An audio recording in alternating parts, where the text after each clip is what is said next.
Hello everyone. It's James again. And before I start today's video, I just want to quickly say, all work in this video contains 100% original content of and by myself James Smith, otherwise known as Bgood 4000, and was uniquely created with NAWMAL software, by myself James Smith. As I purchased commercial rights from NAWMAL to produce my unique and original video with this software. Commentary is uniquely my own thoughts, feelings, and expressions.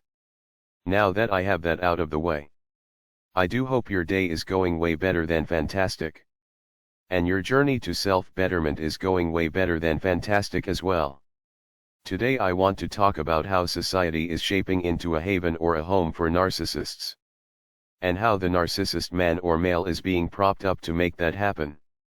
And make no mistake, the narcissist female is being propped up just the same as well and has been for a lot longer than the narcissist male. And again, I have to say this. It doesn't mean the narcissist man or woman are any worse than one another. However, it's the games that the societal narcissists are playing on the rest of us. Much like using the game of chess as an analogy. Because not every move is meant to be seen as straightforward. That one move strung together with 30 more moves ahead of it, are all done to achieve an end goal. Now when I say the narcissist man wasn't or hasn't been propped up in society as long as the narcissist woman, is 100% true. But there is a reason for all of this. You see, what we see in society is a mirror image of what many of us went through in our homes of origin. Growing up with either a narcissist mother or a narcissist father. Or maybe both parents were narcissists. But the goal of these evil parents is to throw everything in the home off balance. To make it so you don't hit certain important life milestones.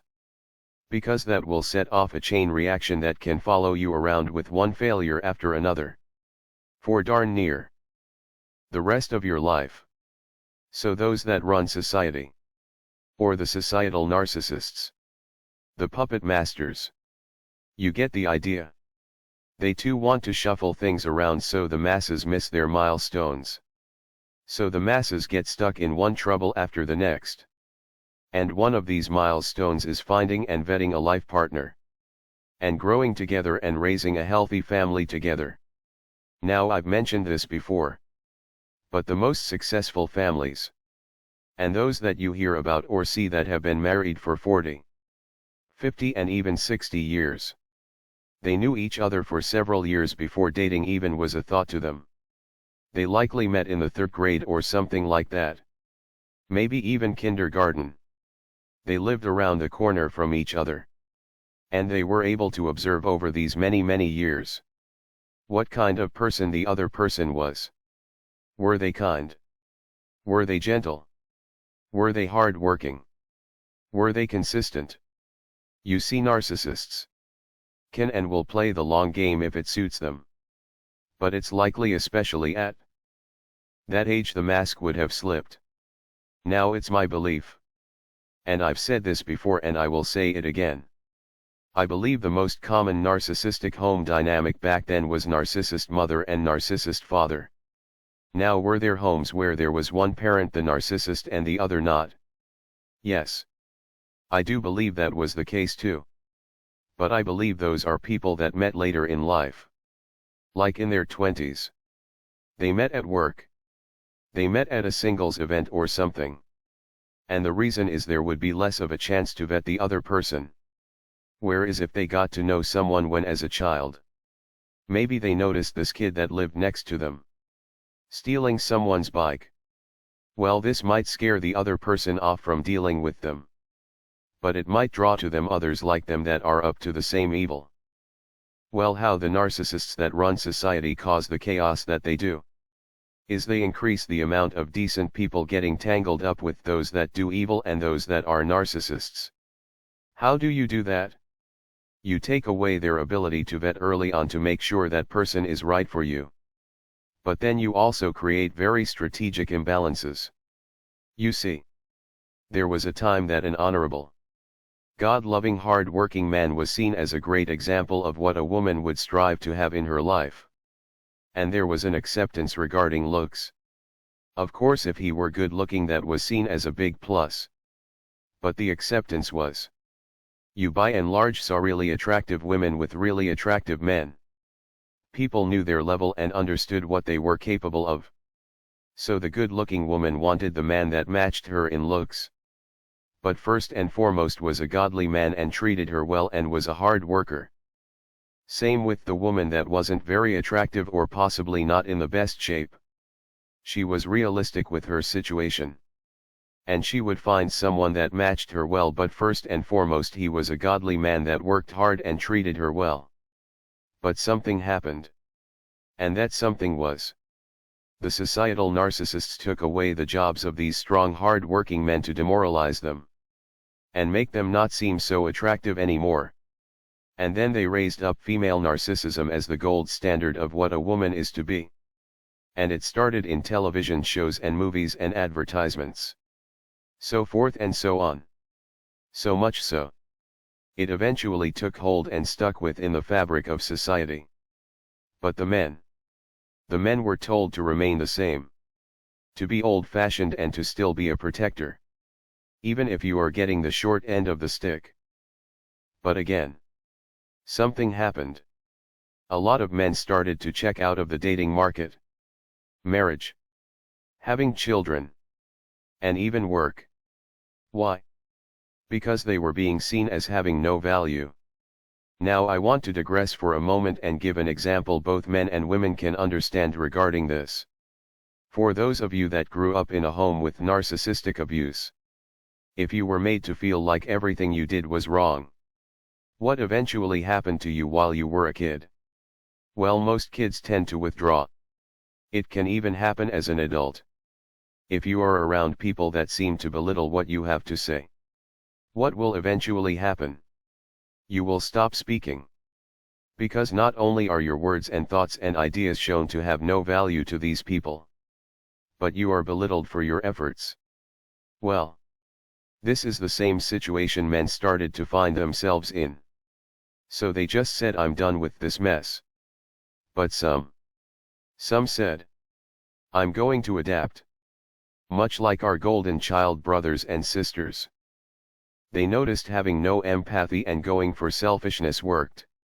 So they developed this coping mechanism that turned into a lifelong warp of their personality. Well, there are men that, as a way to deal with what was going on, turned to narcissism to feel like they could somehow hit those life milestones.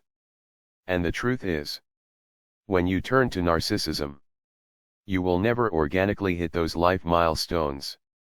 Because it's all fake and all based on using someone else. But here's the thing. The societal narcissists are smart. They played the female chess pieces on the board for decades. And they had them beat down on the male chess pieces. But it's all for a purpose. It's all for a purpose. And they noticed this organic shift. A shift they likely knew was going to happen as a result to their moves and positioning of the women. They noticed this organic shift of men to start to match the narcissism of the women that was induced to these women by the societal narcissists.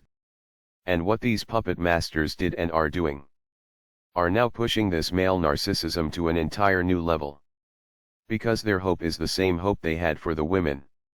If they push this narcissism agenda long and hard enough, eventually the older generation will pass away. And all that will be left are those that know and live narcissism.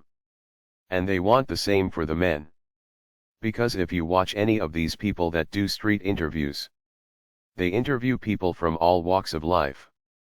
And most of the women say they want to be with a criminal. And that they would rather be with a criminal than with a man that works a regular job. Because the guy that works the regular job is boring. So either the man has to be extremely rich, to an insane level, which is likely not obtainable. Or he has to be a criminal to excite the young lady he's wanting to date. And again, these requests are coming from women that look like Little Miss Innocent. So if a guy can't meet a woman and hit those life milestones, what do the societal narcissists know this guy will do? Either he will wither away, or Or he will adapt to the narcissism that the women. Get this. The women say they want. I have a very important example. An example that has recently been talked about. And that is Tupac. Tupac was a handsome man before he got to become world famous and after. But before he got world famous, he couldn't get a date because he was considered to be kind and nice. He was still rapping and doing his thing. But he was considered to be too considerate of others.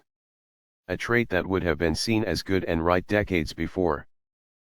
But because of these decent qualities, he couldn't get a girlfriend. But then he starred in a movie where he was a psychopathic bad guy. And though Tupac by all accounts didn't keep the psychopathic part, those that knew him said something changed after he made that movie. It seemed like he morphed into this hard street guy. And that along with fame. Every woman thought he was the best thing going.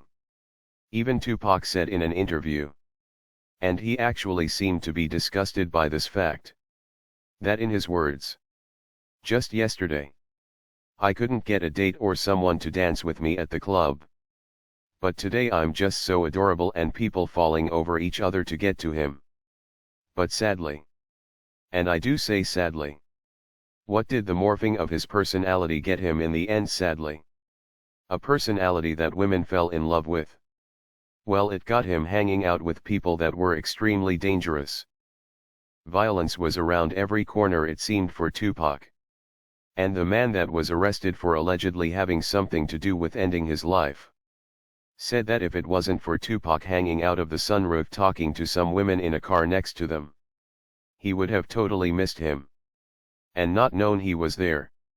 As soon as he seen him hanging out of the sunroof, the car this man was in made a U-turn and caught up with the car Tupac was in. And the shots rang out. But to backtrack a moment. Who were these women Tupac was yelling out through the sunroof to meet them at the club? Who were they? Besides innocent victims in what likely happened that night. They were women that were in love with the character of Tupac.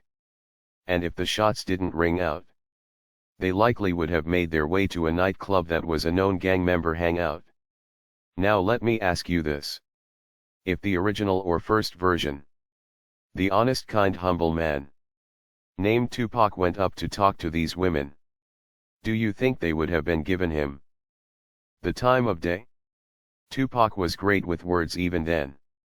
He wasn't shy. He was a great talker. And he was handsome. But this handsome man that was great with his words, with a bright smile, couldn't get a date. But the rough gangster Tupac had women passing out to meet him. You see. This is what I mean by an organic shift. But in this case it's both organic and not organic. You see, this is a great yet sad example when you think about it. The gang world has been happening forever. But again the societal narcissists figured out a way to export it worldwide. So now even places that never had gang violence now have gang violence. So they took something that was organic. And they propped it up. Knowing it only would take a few years if not a decade or two to become normalized. So sadly Tupac got swept up in that propped up world. But I don't think he was thinking of it in that way when he made his transformation. I think he was just doing what he felt to be natural to become more attractive to women. So he could hit those milestones in life. But what was the end result of that transformation? Gang violence. And sadly the end of his life. And the truth is there are men out there that don't want to go the way of the narcissist, but they feel like they have no choice. Much like women decades ago. There are videos out there. Especially one I watched from Australia from several decades ago. When this female narcissism was being pushed heavy in society. And there were some women that said they want nothing to do with it. They love raising their children and caring for their husbands. But something happened. The female narcissists' voices got so loud in society. The decent women eventually got too afraid to speak up anymore. And eventually they passed on. And before you know it, you have a dominant female population where that is the accepted voice and the accepted narrative. Well, we are seeing the same thing happen with the men. That organic shift of men going to that I don't care and mistreating women as a way to get ahead is now being propped up by the societal narcissists. In order to get it to become the norm. Just like they did with gangs ending up in places that never had gangs before. They got the women. And now they are getting the men. And if they can get nothing but narcissist women and men, and a few of us they can use as victims, the puppet masters get what they want. And that is an evil, evil world. But here's how we beat it. Because remember, we have free will. Ladies, please know there are men out there just like Tupac, adapting to be what they think you want. Because if they are themselves, they will be somehow too boring. If someone is kind and treats you well, and loves God, and on top of that they are good looking, you might consider giving that man a chance. And I know there are many of you ladies on my channel that have dated and married evil narcissistic men. But please know, the societal narcissists wants this to be the norm. Because they want every man they can get to be this way. And they do it by not accepting and putting down men that are trying to do the right things in life. This last interview I heard just made me think, what the heck is going on here? The woman called all men trash. But it came out she only dated criminals. Simply because the other men were deemed as boring by her. The societal narcissists are overstimulating you. And taking away the ability of the decent men to support you. So when a decent man does come along, you don't want him. They are literally in real time making a godly hard-working man to being unattractive. And who are they making to be attractive in his place? The narcissist male. The narcissist male. Something to think about. Well, that's all I have for today. I do hope your day is blessed. And until next time. Bye for now. And be good to yourself.